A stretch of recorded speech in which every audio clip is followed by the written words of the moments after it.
Il était l'un des cyclistes les plus explosifs de sa génération. Capable de grimper, sprinter et dominer sur tous les terrains. Mais sa carrière, aussi brillante soit-elle, n'a pas été sans zone d'ombre.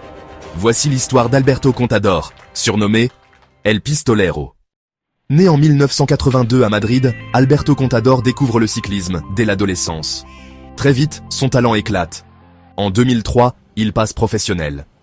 Mais un an plus tard, c'est le drame. Une malformation cérébrale l'oblige à subir une lourde opération.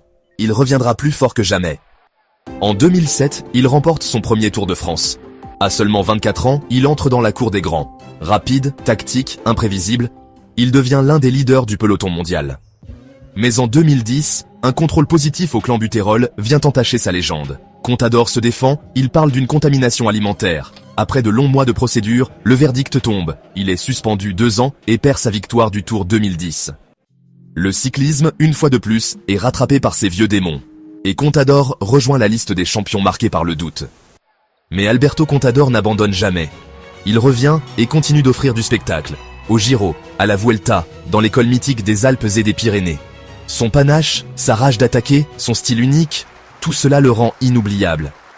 En 2017, il met fin à sa carrière. Son ultime attaque à l'Angliru lors de la Vuelta est digne d'un final de film. Héros pour certains, tricheur pour d'autres. Alberto Contador reste une légende du cyclisme moderne. J'ai toujours couru pour faire vibrer les gens. Et je crois que j'ai réussi. Si tu as aimé cette vidéo, abonne-toi et active la cloche pour ne pas rater les prochaines histoires du peloton.